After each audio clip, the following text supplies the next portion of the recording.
عقیدہ توحید والے لوگ تگڑے مضبوط. بس بات ختم کرنے لگا ہوں. رومیوں نے نا حضرت عبداللہ بن حذافہ رضی اللہ تعالیٰ عنہ کو قید کر لیا تھا حضرت عمر کے زمانے میں. بڑے دلیر تھے. نوجوانوں ایک بات آپ سے کر دوں, جس آدمی کی نظر میلی ہو یا وہ لقمہ حرام کھانے والا ہو وہ بزدل ہو جاتا ہے. اچھی طرح سمجھ لینا. جو سمجھتے ہیں ہم دلیر بنے دلیر, ایک انہیں نظر پاک رکھنی چاہیے, دوسرا رزق پاکیزہ کھانا چاہیے. کبھی بھی وہ کمزور نہیں پڑیں گے. یہ بس دل کی تختی پہ لکھ لو. خوددار بنو گے تو تمہاری عزت بڑھ جائے گی, ہاتھ پھیلاؤ گے تو ختم ہو جائے گی. حضرت عبداللہ ابن حذافہ بڑے دلیر تھے, میدان میں لڑ رہے تھے رومیوں کے خلاف. تو 1000 فوجی تھا اور عبداللہ ابن حذافہ اکیلے تھے, لڑ رہے تھے. چونکہ وہ اقبال نے کہا تھا کہ مومن تو بے تیگ بھی لڑتا ہے سپاہی, اس کے تو ہاتھ میں شے کوئی نہ ہو تو پھر بھی لڑتا رہتا ہے. لڑ رہے تھے, 1000 بندے نے مل کے گرفتار کیا, قابو نہیں آتے تھے. میں کہانی نہیں سنا رہا, حضور کے صحابہ کی شان سنا رہا ہوں. یعنی 1000 بندے نے, ہمارے بچے اللہ خیر فرمائے, انہوں نے موٹر سائیکل ایک ٹائر پہ چلانا سیکھ لیا ہے. باقی کوئی دنیا کا کام وہ باہر جا کے کریں گے, پاکستان میں نہیں کریں گے. ہر چوتھے بیٹے سے پوچھو آپ کیا کرتے ہیں, کہتے کاغذ جمع کرائیں باہر جانا. تو جب جاؤ گے تو چلے جانا, یہاں تو کچھ کرو. کچھ نہیں ملتا تو ریڑھی لگاؤ, کچھ نہیں ملتا تو کریانہ ڈالو. ایک پیشہ دنیا میں برا ہے, وہ ہے ہاتھ پھیلانا.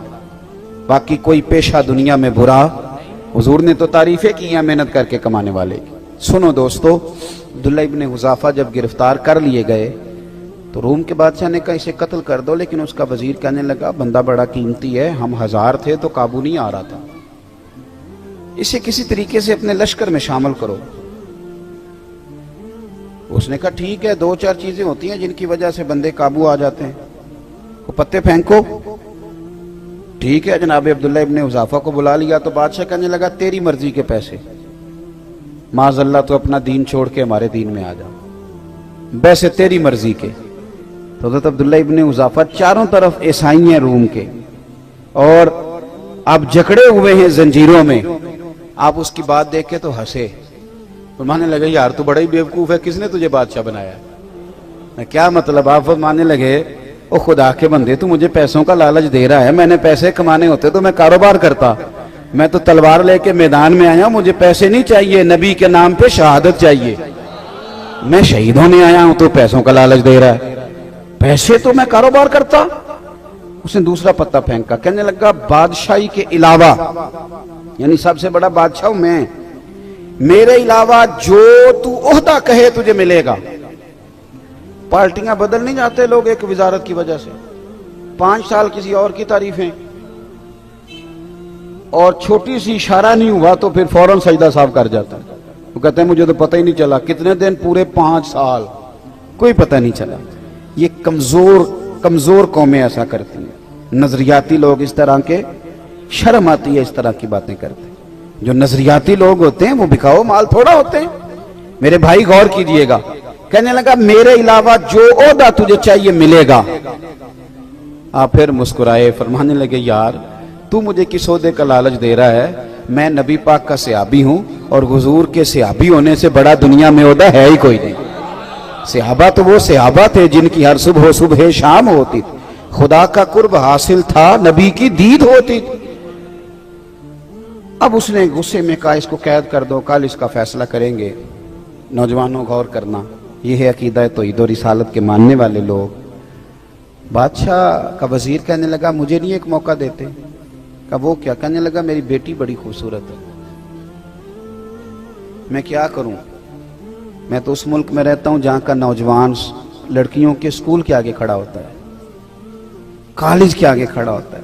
ڈھیر ساری بچیاں پڑھ سکتی تھی, اس لیے ماں باپ نے کالج سے اٹھا لیا کہ مسلمانوں کے بچے تنگ کرتے ہیں, یہودیوں عیسائیوں کے نہیں, ہمارے اپنے. یعنی دل کے پھپھولے جل گئے سینے کے داغ سے, اور دیکھو میرے گھر کو آگ لگ گئی, گھر کے ہمارے بچے. اور یاد رکھنا جس کے گھر میں بیٹی ہوتی ہے نا, میں نے اپنے سر پہ کبھی بڑے بال نہیں رکھے, چھوٹے سے بال رکھتا ہوں. میری 7 بہنیں. ایک دن میں سڑک پہ کھڑا تھا, شاید 6ٹھی کلاس میں پڑھتا تھا, تو میں نے بالوں کو بڑی کنگھی کی، جیب میں کنگھی ہوتی ہے، ایک وقت ہوتا ہے نا بندے پہ، میں کنگھی کر رہا تھا تو میرے ابا جی بھینسوں کا چارہ لے کے آ رہے تھے، تو ایک بات انہوں نے مجھے سڑک پہ بلا کے کہی، مجھے کہنے لگے پتر کنگھی شنگھی کر کے نہ نکلیا کر، میریاں 7 تیاں نہیں، اگر تو کسی کے گھر دیکھے گا تو پتہ نہیں کیا بنے گا۔ بس ختم ہو گئی بات، کبھی بال ہی نہیں رکھے، ختم ہو گئی بات اس کے بعد، اور کبھی خیال ہی نہیں آیا۔ یہ آپ اپنا گھر محفوظ کریں گے اگر آپ کسی کے گھر کی حفاظت کریں گے۔ بھائی حضرت عبداللہ ابن حذافہ کے بارے میں وزیر کہنے لگا میری بیٹی بڑی خوبصورت ہے، رات کو سجا سنوار کے بیٹی کمرے میں بھیج دی، لیکن سیدنا عبداللہ بن حذافہ ساری رات نفل پڑھتے رہے۔ ادھر دیکھو میری طرف، یہ کام ناممکن نہیں، تھوڑا مشکل ضرور ہے۔ آپ کے ذہن میں بن جائے نا کہ یہ چیز حرام ہے، یہاں کلک ہو جائے تو اس کے قریب جاتے بندے کو کہہ آتی ہے، لطف نہیں آتا۔ آپ گوشت کھا رہے تھے، 2-3 لقمے کھائے تو بڑا مزہ آیا، تو پھر کسی نے بتا دیا زکوٰۃ کے پیسوں کا ہے، اس کا منہ میں ذائقہ بدل جاتا ہے کہ نہیں؟ چلیں ایک اور مثال دیتا ہوں، آپ کھا رہے تھے بڑا مزہ آ رہا تھا، تو کسی نے کان میں کہہ دیا حرام جانور کا ہے، پہلے مزہ آ رہا تھا لیکن جب اس نے کہا حرام جانور کا ہے تو کیا شروع ہو جاتی ہے نا، الٹیاں آنے لگتی ہیں نا۔ کیوں؟ کہ آپ کے ذہن کی یہاں فٹ ہو گیا ہے کہ حرام چیز کھائی جا سکتی، تو اگر یہ ذہن بن جائے نا کہ یہ حرام کام ہے عورت کی طرف جانا، تو پھر بھی انشاءاللہ قریب جاتے آپ کو لذت نہیں آئے گی، آپ کو کیا آئے گی کہ یہ میرے لیے جائز ہے، بس یہاں فٹ کرو کہ یہ حلال ہے اور یہ حرام ہے۔ عبداللہ ابن حذافہ رضی اللہ تعالیٰ عنہ کے سامنے بٹھا دیا عورت کو، ساری رات وہ کہتی ہے میں بیٹھی رہی، آپ ساری رات نفل پڑھتے رہے۔ صبح کا وقت ہوا تو وہ بی بی کہنے لگی تو بندہ ہے کہ جن ہے، انسان ہے کہ فرشتہ ہے، میں ساری رات بیٹھی رہی تو نے دیکھا نہیں؟ تو آپ فرمانے لگے نظر جھکا، میرے ساتھ بات نہ کر۔ کہا تو نے دیکھا کیوں نہیں؟ کہنے لگے کیسے دیکھوں، میں مدینے والے رسول کا ماننے والا ہوں۔ صبح دروازے پر دستک ہوئی، وزیر نے دروازہ کھولا تو بیٹی سے کہنے لگا بیٹی کیا بنا؟ تو کہنے لگی پیچھے ہٹ، تو نامحرم ہے، میں تو مدینے والے کی غلام بن گئی ہوں۔ اس نے کہا کس طرح؟ کہنے لگی جس کے غلاموں کی یہ شان ہے، آقا کا کیا درجہ ہوگا؟ پھر بادشاہ نے بلایا، کڑائی میں تیل گرم کیا، کہنے لگا انہیں جلا دو۔ جب کڑائی میں پھینکا جا رہا تھا تو آپ رونے لگے، تو بادشاہ پوچھتا ہے ڈر گئے ہو؟ فرمانے لگے ڈر نہیں گیا، سوچ رہا ہوں ایک جان ہے، کاش میری ہزاروں ہوتی۔ او کچا رنگ للاری والا جیڑا چڑھدا تے لیندا رہندا، اے عشق تیرے دا رنگ محمد چڑھ جائے پھر نہیں لیندا۔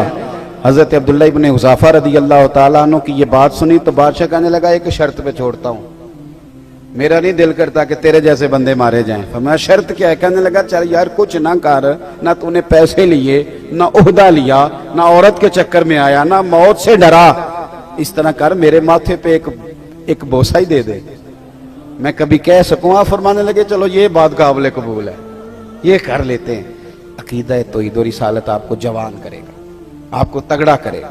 آپ تو ہر وقت کے مومن ہیں، مومن کی تو سانسیں بھی چلیں اس کے رستے میں، خالص اس کی رضا میں، تو اس پر بھی اللہ اجر عطا کرتا ہے۔